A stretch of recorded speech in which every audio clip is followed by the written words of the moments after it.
이 인간은 만남에서부터 시작된다, 이렇게 말할 수 있습니다. 아담과 하와가 흙으로 하나님이 창조했잖아요. 아담과 하와를 만드셨을 때 이 아담과 하와가 그들에게 최초로 처음으로 되어진 일이 뭐냐면 하나님을 만나는 것이었습니다. 그 은혜로우신 복되신 하나님을 만나니까 그 아담과 하와에게 그들에게 열린 것이 바로 뭐냐면 에덴 동산이 열리는 겁니다. 참, 그래서 사람이 누구를 만나느냐 얘기하는 게 참 중요해요. 한 아이가 탄생하게 될 때 제일 먼저 이 아이가 갓난 아이가 하는 일이 뭐냐면 어머니를 보는 겁니다. 엄마를 만나는 거예요. 거기서부터 이 아이의 인생이 시작되는 겁니다. 그리고 물론 의사도 만나고 간호사도 만나고 나아가서 형제도 만나고 또 친지도 만나고 또 성장해 가면서 친구들을 만나고 이렇게 이제 여러 주변 사람들을 만나면서 그가 이제 성장해 갑니다. 결국 인생은 어떤 만남을 가졌느냐에 따라서 그 사람의 운명이 달라진다, 이렇게 얘기할 수 있습니다. 지난 한 주간도 여러분이 살아오시면서 많은 사람을 만나셨을 것입니다. 여러분들의 만남은 과연 어떤 만남이었을까요? 여러분, 은혜로운 만남, 믿음의 만남이었습니까? 아니면 불신앙자와 만나는 그런 만남이었습니까? 여러분들이 은혜를 끼치는 아름다운 만남이었습니까? 아니면 상처를 주고 상처를 받는 그런 만남이었습니까? 기억해야 될 것은 내가 만나는 사람이 이웃이 되고 그리고 나와 함께하는 공동체 일원이 된다는 사실입니다. 그래서 이 만남이 중요해요. 특별히 우리 예수 믿는 그리스도인들은 이 만남이 더더욱이 중요합니다. 이 교회라는 것이 뭐예요? 교회가 예수 믿는 사람들의 모임이 교회예요. 그러니까 예수 믿는 사람들은 만나게 되어져 있습니다. 이 좋은 교회라고 하는 것은 어떤 교회가 좋은 교회일까요? 건물이 좋고 시스템이 좋고 그리고 사람이 많고 이게 좋은 교회일까요? 아닙니다. 좋은 교회라고 하는 것은 좋은 만남이 이루어지는 교회가 좋은 교회입니다. 그래서 저는 우리 교회가 좋은 교회가 되기를 바랍니다. 어느 날 율법사가 자기를 옳게 보이려고 예수님께 와가지고 예수님, 내 이웃이 누구입니까? 이렇게 물어봤습니다. 그때 예수님께서 말씀하신 것이 오늘 읽었던 본문의 내용입니다. 여기서 우리가 잘 알고 있는 여리고의 한 시생자가 나옵니다. 어떤 사람이 예루살렘에서 여리고로 내려가다가 강도를 만났습니다. 그래가지고 있는 거 다 빼앗기고 거의 이제 죽어가고 있을 때, 그때 이제 다른 사람들의 이제 무리가 이제 만나게 되는 거예요. 제사장을 만나고 이제 또 레위 사람을 만나고 사마리아 사람을 만나고 이런 이제 사람들을 이제 만나게 됩니다. 이렇게 한 사람 한 사람을, 이 사람이 어떤 사람인지 그 누구인지는 몰라요. 이름이 없으니까. 근데 이 사람이 예루살렘에서 여리고로 가다가 강도도 만나고 레위 사람도 제사장도 만나고 사마리아 사람도 만났다는 거예요. 이것은 오늘날 우리가 이 세상을 살아가는 이 삶 속에서 이런 일들을 만나게 된다는 겁니다. 이렇게 주님이 말씀하신 이 내용 속에서 오늘 우리에게 주시는 우리 예수님의 음성, 뜻이 무엇인가를 우리가 배워야 됩니다. 먼저 첫 번째로 강도입니다. 본문은 이렇게 시작하고 있어요. 30절에 보니까 예수께서 대답하여 이르시되 어떤 사람이 예루살렘에서 여리고로 내려가다가 강도를 만나매 강도들이 그 옷을 벗기고 때려 거의 죽은 것을 버리고 갔더라. 여기 어떤 사람들이 이제 강도를 만나는데 이 강도들은, 이들은 왜 강도짓을 했을까요? 왜 이 사람을 여리고 길에서 때려 눕히고 그 사람이 죽어가도록 하는 그런 비극적인 일을 해야만 했을까요? 그러나 우리는 이 말씀을 통해서 세상에 이런 사람이 어디 있어? 이런 것들이 있기 때문에 사회가 문제야, 이렇게 그 사람을 규탄하기 전에 먼저 근본적인 질문을 던져야 됩니다. 그것은 이들이 왜 이런 강도짓을 해야만 했을까? 라고 하는 그런 질문을 던져야 돼요. 무엇보다도 이 강도들에게 있어서 인간을 목적으로 다루는 안목이 없었다는 겁니다. 그들에게 있어서 인간은 하나의 도구나 수단에 불과했습니다. 그들은 사람을 섬겨야 할 대상으로 이해한 것이 아니라 사람을 이용해야 하는 그런 대상으로 생각했다는 것입니다. 하나님께서 우리에게 이용하도록 물질을 주셨습니다. 그리고 우리가 사랑하도록 사람을 주신 것입니다. 그러나 사람을 사랑해야 되는데 사람을 사용하는 대신 이용하게 되고, 물질은 이용하라고 주셨는데 그 물질을 사랑하게 되잖아요. 그렇게 되면 우리는 어떤 일을 벌이게 되냐면 사람들에게서 착취하는 일이 벌어진다는 거예요. 이용해야 되니까 착취가 일어나는 겁니다. 오늘 본문을 보면서 우리가 놀라야 할 일이 있습니다. 이 강도는 다름 아닌 바로 저와 여러분의 자화상일 수 있다는 사실입니다. 만일 우리가 내 인생의 길에서 만나는 어떤 사람을 그 섬겨야 할 대상으로 바라보지 않고 나의 그 인간적인 목적을 위해서, 이용하기 위해서 내가 그 사람을 만나고 있다라고 하면은 내 얼굴이 강도일 수 있다는 것을 아셔야 됩니다. 한 걸음 더 나가서 이 사람은 목적을 위해서는 아무런 수단을 사용해도 좋다는 그런 생각으로 강도짓을 한 겁니다. 성경의 첫 페이지부터 마지막까지 우리에게 계속해서 가르쳐 주시는 말씀이 있어요. 좋은 목적 있어요. 좋은 목적을 이루기 위해서는 반드시 방법도 좋아야 된다는 거예요. 수단도 좋아야 된다는 것입니다. 목적은 좋은데 방법이 잘못되어 있잖아요. 수단이 잘못된 길로 가면은 그것은 좋은 목적이 아닙니다. 그게 강도가 되는 겁니다. 아무리 올바른 목적을 가졌어도 잘못된 수단을 통해서 이루어지게 되면은 그 목적은 합리화할 수가 없는 겁니다. 여러분이 강도를 만나서 한번 직접 물어보세요. 당신은 왜 강도질을 했습니까? 왜 사람을 그렇게 죽이려고까지 피해를 입혔습니까? 이렇게 물어보면 이 사람은 그럴듯한 변명을 할 거예요. 어쩔 수 없었다고. 나도 이렇게 할 수밖에 없었다고. 난들 그러고 싶었겠느냐고 하면서 여러 가지 이유를 대면서 변명을 할 겁니다. 그러나 그럼에도 불구하고 그가 아무리 그럴 만한 이유를 대고 나도 어쩔 수 없었다라고 하는 그런 이야기를 하잖아요. 올바른 자기의 목적을 이루기 위해서 수단이 잘못된 결핍으로 그렇게 그 길로 가면은 그 사람은 강도라는 겁니다. 이것이 오늘 우리가 살고 있는 이 세상의 비극이에요. 여러분 한번 보세요. 우리나라 가는 예를 들어서 어떤 정치인들이 내가 국회의원이 돼야 되겠다, 내가 대통령이 돼야 되겠다. 목적이 참 좋아요. 목적은 좋았습니다. 그런데 내가 대통령이 되고 국회의원이 되기 위해서 그 수단, 그가 하는 그 일들이 잘못되어 있을 때 거짓을 하고 속이고 막 이렇게 해서 수단과 방법을 가리지 않고 내가 그 일에 내가 당선되고 내가 이루어져야 되겠다 하면은 그건 잘못됐다는 겁니다. 그게 강도라는 거예요. 만일 그 강도 앞에 지나가고 있었던 이 나그네가 하나님의 형상대로 지음받은 하나님의 자녀라는 그런 마음을 가지고 있었다면 이 사람이 강도짓을 했을까요? 만약에 이 강도짓을 한 이 사람이 이 나그네를 보면서 예수님의 마음을 품었더라면 그가 과연 그 사람을 때리고 그 사람의 것을 가져갈 수 있었을까요? 성경이 우리에게 가르치고 있는 핵심이 무엇인가를 아셔야 됩니다. 하나님을 사랑하고 그리고 내 이웃을 내 자신과 같이 사랑하라. 이것이 율법이고 계명이라는 겁니다. 그리고 주님이 두 가지 계명을 주셨는데 첫째는 하나님을 사랑하고 두 번째는 내 이웃을 내 자신과 같이 사랑하라. 오늘 주님께서 이 율법 교사와 대화를 나누면서 말씀하신 것도 바로 그거예요. 26절 이하부터 28절까지를 한번 읽어보면 그 사실을 발견할 수 있습니다. 예수께서 이르시되 율법에 무엇이라 기록되었으며 내가 어떻게 읽느냐 대답하여 이르되 내 마음을 다하며 목숨을 다하며 힘을 다하며 뜻을 다하여 주 너희 하나님을 사랑하고 그랬어요. 이것이 첫 번째예요. 하나님을 사랑하네요.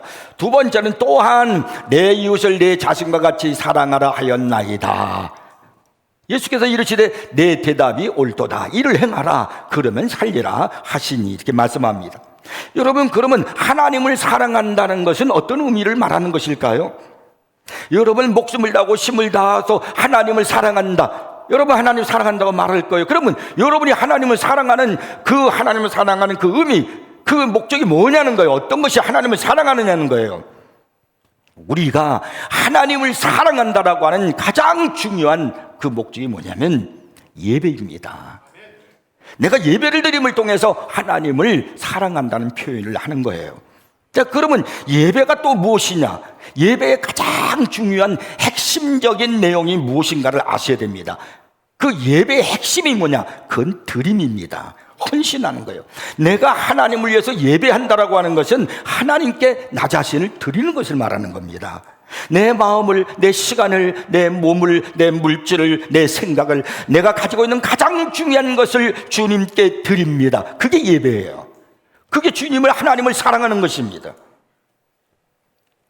그러나 우리의 예배 정신이 잘못 변질되잖아요. 그러면 내가 하나님 앞에 드리러 오기보다는 내가 하나님으로부터 무엇을 얻을 것인가를 더 많이 생각하게 된다는 겁니다. 그것이 하나님을 사랑하는 것이 아니라 하나님을 이용하는 것에 불과한 겁니다.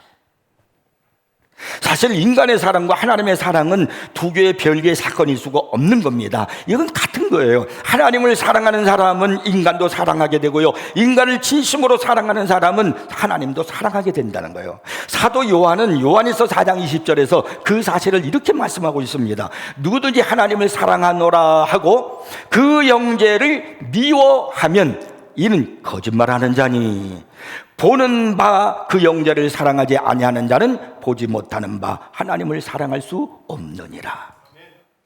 그러니까 하나님을 사랑하게 되면 이웃도 사랑하게, 형제도 사랑하게 된다는 거예요. 형제를 진심으로 예수님 마음으로 사랑하면 하나님도 진심으로 사랑하는 사람이라는 겁니다.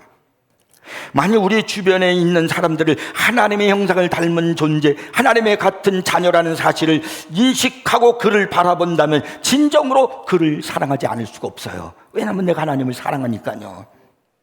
그러나 이웃에 대한 사랑이 변질되잖아요. 그러면 이웃을 사랑하기보다는, 이웃을 섬기기보다는, 이웃을 어떻게 도울 수 있을까라는 그런 생각을 하기보다는 저 사람에게서 무엇을 빼앗을 수 있을까, 저 사람을 통해서 내가 이득 볼 수 있는 것이 무엇인가를 생각하게 된다는 겁니다. 그때부터 우리의 인생은 여리고 길에서 강도를 만나는 모습으로 우리의 삶이 닥쳐오기 시작하는 거예요. 총 들고 있는 사람만 강도라고 말하지 마십시오. 칼 들고 있다고 강도라고 말하지 마십시오. 내 인생관이 잘못됐을 때, 성경에 대한 나의 자신의 적용을 잘못하고 있을 때, 그때 이 강도의 모습과 똑같은 모습으로 나도 살아갈 수 있다는 걸 아셔야 됩니다. 오래전에 흑과 백이라고 하는 영화가 있었어요. 저는 봤습니다. 오래전에. 하도 오래된 영화라서 보신 분도 있고 못 보신 분도 있고 그럴 텐데 참 감동적인 영화예요. 두 사람, 흑인과 백인이 감옥에서 탈출을 해요. 근데 이 사람들이 다 이렇게 이제 착고를 쳤습니다. 이제 수갑을 찬 거예요. 이제 발에 수갑을 차고서 쇠고랑을 차고서 그들이 이제 탈옥을 했는데 따로따로 움직일 수가 없는 겁니다. 이런 모습으로 도망을 치니까 얼마나 어렵겠습니까? 처음에는 서로 아웅다웅 마냥 다투는 거예요. 검둥이 놈 막, 그리고 또 양치 놈 막 그러면서 싸우기 일쑤였습니다. 그런데 같이 이렇게 쇠고랑을 차고 있으니까 한 운명일 수밖에 없어요. 아무리 싸우고 싫어도 같이 가야 돼요. 같은 목적을 향해서 갈 수밖에 없는 겁니다. 가면서 여러 번 죽을 뻔도 하고 또 아주 우여곡절을 많이 겪습니다. 그러는 사이에 그런 고난을 겪으면서 이 두 사람이 차츰차츰 서로 마음으로 서로 사랑하게 되면서 조금씩 친해지기 시작합니다. 드디어 이제 마침내 둘이서 헤어질 때가 되었습니다. 쇠고랑이도 다 이제 풀어지게 되고 이제 헤어질 때가 되니까 그때는 얼마나 섭섭해하는지 모르는 겁니다. 서로를 바라보면서 그냥 연민의 마음을 가지고 섭섭하는 거예요. 처음에는 막 서로 욕을 하고 막 상대를 막 헐뜯고 그러다가 지금은 이제는 막 서로 이제 그 사랑하는 마음 때문에 섬기는 마음을 갖게 되면서 섭섭해하는 그런 모습으로 이제 영화가 끝나는데요. 고난이 흑과 백을 친구로 만들었다는 겁니다. 자, 오늘 이 말씀 속에서 나는 어떤 사람인가를 확인해 보라는 거예요. 강도. 우리는 그 강도를 보면서 여러분 비난하기보다 혹시 내가 강도의 모습은 아닌가? 내가 예수의 마음으로 이웃을 대하고 사랑하지 아니하고 내가 어떻게 이용할까, 이런 이기적인 생각으로 사람들을 만나게 되잖아요. 그러면 내가 강도가 된다는 겁니다. 그래서 여러분, 예수님 마음으로 이웃을 섬기기를 바랍니다. 예수님 마음으로 성도들을 서로 대하시기를 주님의 이름으로 축복합니다. 그 다음에 두 번째는 제사장과 레위인이 있습니다. 이 성경은 이들이 강도를 만나서 쓰러진 모습을 보고서 똑같이 피하여 지나갔다라고 이렇게 말씀합니다. 31절 32절 본문 읽어보겠습니다. 마침 한 제사장이 그 길로 내려가다가 그를 보고 피하여 지나가고 또 이와 같이 한 레위인도 그곳에 이르러 그를 보고 피하여 지나가되. 여기 제사장과 레위 사람은 사회 지도자들입니다. 이들은 종교 지도자들입니다. 이들은 사실 제사장과 레위니까 이들이 해야 할 일이 뭐예요? 하나님, 우리 이 민족에 이 강도들이 나타나지 않도록, 강도 같은 사람이 생기지 않도록 이 민족을 지켜주시옵소서. 그래서 우리에게 약자가 피해를 보지 않도록 하나님 은총을 내려주옵소서. 이렇게 기도해야 할 사람이 이 제사장과 레위 사람 아니에요? 그리고 또 뿐만 아니라 이런 일이 일어났을 때, 이렇게 피해를 당한 강도를 만났을 때 가장 먼저 뛰어가서 그를 도와주고 그리고 치료해 줘야 할, 심어야 할 사람이 제사장과 레위 사람이 아니겠습니까? 그런데 성경에 보니까 피하여 지나갔다는 거예요. 여러분, 여기 31절에 보면 이런 단어가 있어요. 마침 이렇게 시작하고 있어요. 마침이라는 이 단어가 굉장히 우리에게 강하게 다가오고 있습니다. 마침이라고 하는 것은 지금 제사장과 레위 그들에게 있어서 당연히 해야 할 기회가 왔다, 이런 의미를 담고 있는 겁니다. 근데 왜 그들은 피하여 지나갔을까요? 아마 물어보면 그들은 이런저런 이유를 내세웠을지도 모릅니다. 저는 가서 제사를 드려야 하기 때문에 제가 지금 급합니다. 하나님 앞에 제사를 드려야 됩니다. 나 말고 또 누군가가 도와줄 수 있겠지요. 레위 사람은 또 이렇게 말했을지도 몰라요. 저도 가서 종교적 의무를 집행해야 되기 때문에 시간이 없습니다. 지금 늦었습니다. 빨리 가야 됩니다. 누군가가 도와줄 사람이 있겠지요. 다 핑계를 대는 거예요. 이유를 대는 거예요. 오늘 우리는 그럴듯한 이유를 대가면서, 핑계를 대가면서 내가 해야 할 의무에서 도피하고 있지는 않습니까? 그것이 바로 제사장이고 레위란 말입니다. 오늘날 그리스도인들에게서도 가장 많이 오해되고 있는 신앙생활 가운데 하나가 바로 이 예배인 거예요. 예배가 그만큼 중요한 거예요. 예배의 목적이 뭡니까? 여러분은 지금 왜 예배를 드리시고 있습니까? 예배를 드리시기 위해서 예배를 드리는 건 아닌지요? 예배를 드린다는 것은 대단히 두려운 일입니다. 왜냐하면 하나님 앞에 예배를 드린다는 것은 하나님의 말씀을 듣는다는 것이고, 그것은요, 거룩하신 하나님, 말씀이신 하나님 앞에 내가 지금 서 있는 겁니다. 어떻게 죄인된 인간이 거룩하신 하나님 앞에 있을 수 있겠습니까? 두려운 마음으로 내가 하나님 앞에 예배를 드려야 되는 거예요. 그리고 그 예배의 주체가 누구입니까? 하나님이, 내가 아니에요. 하나님입니다. 그리고 주여 말씀하옵소서, 내가 순종하겠나이다. 이런 마음으로 내가 하나님의 말씀을 듣는 것, 이것이 예배가 아니겠습니까? 하나님은 그런 삶을 우리가 살기를 원하는 거예요. 그런데 우리는 그 하나님, 거룩하신 하나님을 바라보고 그 하나님 앞에 예배를 드리기보다는 나를 앞세우고 내가 드러나기를 원하는 그런 예배가 되고 있지는 않은지 생각해 보셔야 됩니다. 보스턴에서 한 젊은 부부가 등남을 했습니다. 그래가지고 축하를 하기 위한 파티를 열었습니다. 막 친구들과 뭐 여러 가지 사람들이 막 이제 몰려들었습니다. 그래가지고 뒷방에 그냥 오자마자 뒷방에다가 겉옷을 막 던지는 거예요. 씩씩 다 집어 던지고 음악 소리가 나오기 시작하니까 바깥으로 나가서 본격적인 음악살에 맞춰서 춤을 추고 파티가 막 이제 흥겹게 이제 이루어지고 있었습니다. 사람들이 한참 파티를 하면서 놀던 중에 한 가지 의문이 생겼습니다. 아니, 파티의 주인공 아기는 어디 있지? 그때부터 모두가 미친 듯이 막 아기를 이제 막 찾았는데, 안타깝게도 그 아기는 질식사한 채로 발견되었습니다. 아기는 자신의 파티가 진행되는 내내 이 아기 자신은 자기가 자기 자신을 위해서 지금 파티한 거네, 탄생했어요. 근데 진행되는 내내 사람들이 다 잊혀진 채로 오자마자 그 뒷방에 있었는데, 뒷방에 누워 있었는데 아기는 보지 않고 그냥 옷 겉옷을 다 거기다 그냥 집어 던져버리는 거예요. 그래가지고 옷더미에 파묻혀서 숨을 쉬지 못하고 질식사해버리고 말았어요. 우리는 이렇게 예배를 드려서는 안 된다는 겁니다.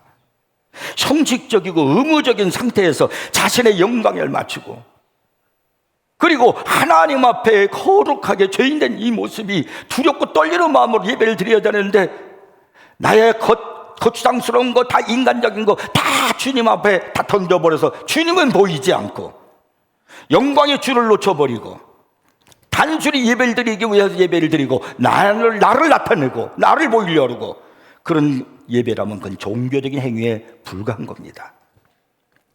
우리가 예배를 드리고, 그리고 우리가 하나님의 말씀을 들었다면 우리의 가정에, 그리고 우리의 직장에, 모든 인간관계에서 우리의 삶은 변해야 되는 겁니다. 어느 날 예수님이 이런 말씀을 하셨어요.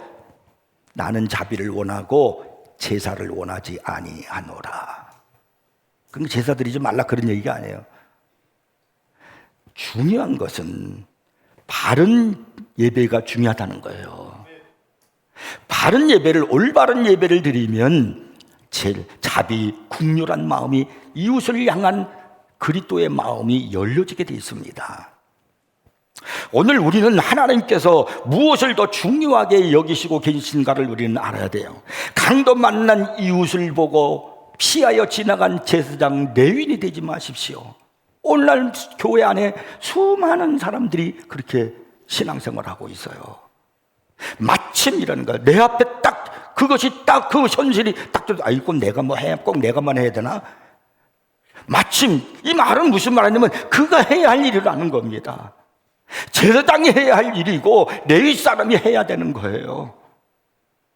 여러분에도 마침이라는 그것이 현실 앞에 부닥치지 않습니까? 아, 이거 내가 해야 되나? 예, 그분이 하셔야 되는 거예요. 당신이 하셔야 되는 거예요. 당신이 기도해야 되고, 당신이 헌신해야 되고, 당신이 도와줘야 되는 겁니다. 이것이 오늘 성경에서 가르치는 바로 예수님의 말씀이라는 걸 잊지 마시기를 바랍니다. 그 다음에 세 번째는 사마리아 사람이에요. 33절부터 사마리아 사람에 대한 이야기가 나오는데 이렇게 시작해요. 성경은 어떤 사마리아 사람은 그랬어요. 이 이야기를 듣는 순간 제자들과 유대인들은 커다란 충격을 받았을 것입니다. 왜 그럴까요? 유대인들에게 있어서 사마리아인은 가장 경멸을 받는 대상이기 때문입니다. 이 사마리아 사람을 향해서 유대인들은 상대도 하지 않아요. 하나님의 축복이나 은총이 도무지 임할 수가 없는 사람들이라 이렇게 생각을 했어요. 저는 이 성경을 보면서 이 사마리아 사람이 우리 예수님의 그림자의 모습을 보여주는 것은 아닐까. 예수님을 빌립이 전도를 했습니다. 나다나엘한테요. 와보라. 그 사람 누구냐? 나사렛 사람이야. 그랬더니 나다나엘이 뭐라 그러냐면요, 나사렛에서 무슨 선한 것이 날 수가 아니냐. 아이, 그거 천한 사람들이 살고 있는 동네에서 난 그 예수? 아, 그 사람이 목수의 아들이 무슨 그 사람이 선지자야. 이런 얘기예요. 예수님께서 동네로, 자기 마을로, 고향으로 갔을 때 그곳에 있는 사람들이 그 예수님을 보고 뭐라고 그랬습니까? 메시아로 보지 않았어요. 그들은 뭐라고 하냐면 목수의 아들 요셉의 아들, 목수 요셉의 아들이 아니냐, 그의 어머니 마리아가 아니냐, 그의 형제들이 지금 우리와 함께 있지 않느냐, 그러면서 예수를 아주 하찮게 여겼단 말이에요. 지금 이 사마리아 사람의 모습이 그런 모습이 아닐까요? 사마리아 사람은 바로 이 사람에게 예수님께서 이 사람이 나타나는 이 사마리아 사람의 모습에 대해서 33절에 예수님은 이렇게 설명을 합니다. 어떤 사람은, 사마리아 사람은 여행하는 중 거기 이르러 그를 보고 불쌍히 여겨. 다른 사람들은 지나갔어요. 근데 이 사마리아 사람은 불쌍히 여겼다는, 이게 예수님 마음 아닙니까? 우리를 불쌍히 여기는 마음, 긍휼히 여기는 마음. 사실 사마리아 사람은 이 장면에 등장할 사람이 아닙니다. 근데 예수님께서는 당시의 통속적인 사회관념을 그냥 깨트려 버리신 겁니다. 사실 길 위에 쓰러진 희생자를 도와할 사람은 제사장과 레위 사람이란 말이에요. 근데 왜 예수님은 이런 얘기를 하고 계시는 것입니까? 여기서 하셔야 됩니다. 우리 주님은 우리의 신분에 대해서 관심이 없다는 겁니다. 내가 목사라는 사실에 우리 하나님이 나에게서 어떤 감동을 받는 것이 아닙니다. 내가 장로고 내가 권사고 내가 집사고 내가 몇 해째 신앙생활했고 그리고 내가 교회를 몇 년간 출석했고 이렇게 과거에 화려한 경력을 가졌다는 것에 대해서 하나님이 나를 높이 평가하는 게 아닙니다. 하나님은 지금 내가 어떤 일을 하고 있는가, 내가 어떤 모습으로 살아가고 있는가, 이거를 보고 계십니다.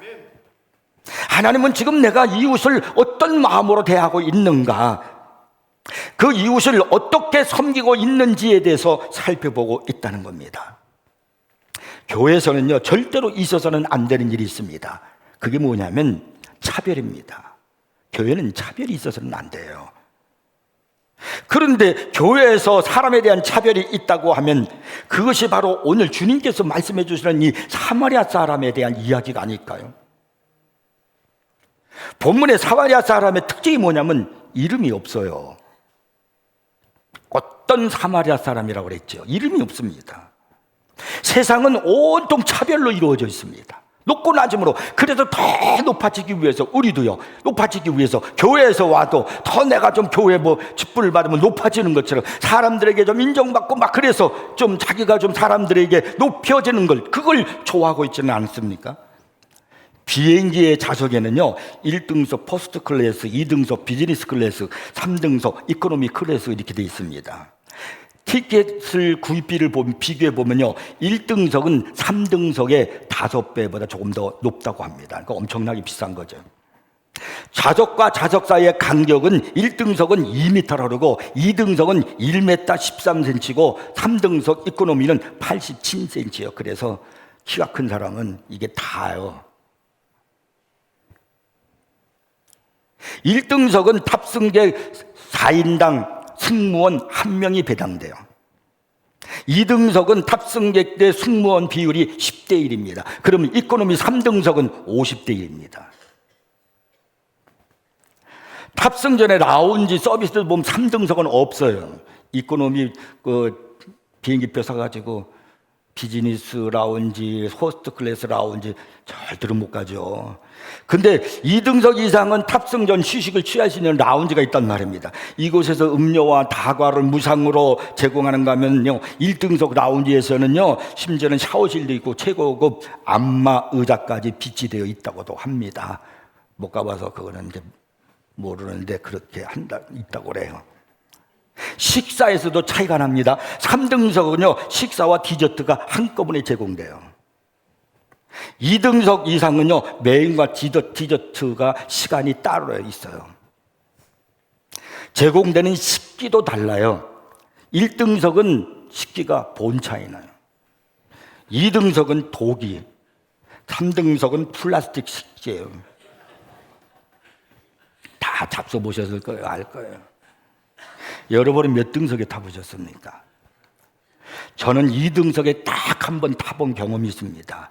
마일리지로 타봤어요. 나머지는 지금까지 3등석에 타고 있습니다. 세상에서는 돈에 따라서 사람을 대우하는 게 다르죠. 이게 상례예요. 근데 교회 안에서도 이렇게 사람을 차별한다면 어떻게 되겠습니까? 교회는 모두가 하나님의 형상을 따라 지음받았고 모두가 다 예수의 피로 구속함을 받은 하나님의 자녀들입니다. 그러므로 어느 누구에도 차별이 있어서는 안 되는 거예요. 우리 모두는 예수님의 마음으로 섬기고 사랑해야 할 줄 믿으시기 바랍니다. 오늘 현대인들에게 있어서 가장 큰 고통이 뭔지 아십니까? 이건 죄이기도 해요. 고독이요, 고독. 이기주의와 자기주의 중심적인 그런 세상이 되다 보니까 이웃을 잃어버리는 겁니다. 섬김이 없어졌어요. 그래서 자식도 떠나버려요. 고독하게 사는 거예요. 남편도 없고 아내도 없고 이웃도 없고 그렇게 사는 겁니다. 최근 우리 사회에서 가장 큰 문제로 등장하고 있는 것이 바로 뭐냐면 고독사입니다. 혼자 죽는 거예요. 마지막 죽을 때 옆에서 같이 해주는 사람도 없어요. 누구도 없어요. 자기 임종을 봐주는 사람도 없어요. 얼마 전 제가 TV를 봤는데 그 고독사한 사람이 죽은 지 한 달이 됐다 하더라고요. 이렇게 이 고독한 싸가 죽는 사람들이 점점점 많아지고 있다는 게 문제예요. 이건 나이의 문제가 아니에요. 40대도 있고 50대도 있고 60대도 있고 막 그래요. 그런데 이 고독사잖아요. 고독사에서 한 달 됐다고 하는데 요즘에 이렇게 고독사하는 사람들이 많다고 보니까 어떤 일이 벌어지냐면 이 고독사 한 사람의 집을 청소해주는 특수 청소 업체가 생겼어요. 이건 돈 많이 받아요. 근데 거기 들어가면요, 이게 마스크는 안 돼요. 그 가스 쓸 때 군대 가면 쓰는 거 있잖아요. 그거 써도 냄새 난대요. 진짜 썩은 내가. 그래서 제가 봤는데, 죄송합니다만 조금 있으면 식사를 해야 되는데 구더기가 얼마나 많은지 그 구더기를 막 쓰레기로 막 담아요. 막 쓸어가지고. 그리고 구더기들이 다 거기서 나와가지고 막 파리가 돼서 날아다니고 막 집안이 막 쓰레기고 막 엄청 막 말도 못해요. 그러니까 다 뜯어내요. 장판도 다 뜯어내고 벽지도 다 뜯어내고 그리고 싹 청소를 하고 소독을 하고 그리고 거기다가 다시 깔아야 돼요. 그렇게 해놔도 고독산 집은 사람들이 이사를 안 가려고 한다는 거예요. 얼마나 참 가슴 아픈 일이에요. 지금 우리 주변에는요, 괴로워하는 신음소리와 상처를 안고 있는 이웃들이 참 많다는 겁니다. 우리가 알지 모르게 참 그런 사람들이 많아요. 예수의 마음으로 이웃을 대하기를 바랍니다. 우리는 해마다 11월이 되면은 사랑의 쌀 나누기 운동을 해요. 그래서 우리가 다 이렇게 돌아볼 수는 없지만 이렇게 도루가 사역팀에서 주관을 해서 사랑의 쌀 나누기를 하는데 이렇게 뭐 쏘는 거 보니까 요즘에는 뭐 물가가 올라가지고 이게 쌀이나 라면이나 가격이 비슷하대요. 그래서 한 구자에 3만 원이라고 아마 쏘는 걸 보셨을 거예요. 그것을 이제 성도들이 이제 헌금 이게 해주면 구제를 해주면은 그것을 모아서 도로가 사역팀에서 이제 조사를 해가지고 필요한 대로 쌀이 필요하신 분에는 쌀을 드리고 라면이 필요하신 분에는 라면을 드리고 그렇게 조금이라도 가서 우리가 관심을 갖고 손길을 피잖아요. 그러면요 거기에 은혜가 있고 또 위로가 있고 소망이 있는 줄 믿습니다. 여러분이 아시겠지만 모르신 분들도 있을 거예요. 우리 교회는 총여전도에서 LHD라는 것을 해요. 사랑의 뭐 손길 표례나 그렇게 이름을 이제 우리가 하는데 이거는 이제 반찬 만드는 거 하는 겁니다. 이걸 해가지고 이제 독거노인이라든지 뭐 어려운 사람들 이렇게 반찬 음식을 할 수 없는 그런 분들이 많아요. 그래도 수십 개를 해요.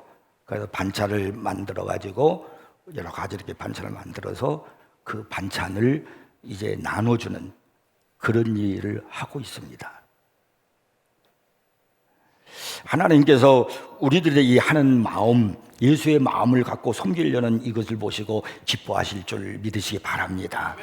이제 전 교인이 같이 참여할 수 있는 좋은 기회도 왔습니다. 감사의 달 11월에 오늘 성경에 주시는 이 주님의 말씀을 보면서 여러분 누구를 만나든 예수의 마음으로 대하시기를 바랍니다. 예수의 마음으로 섬기시기를 주의 이름으로 축복합니다.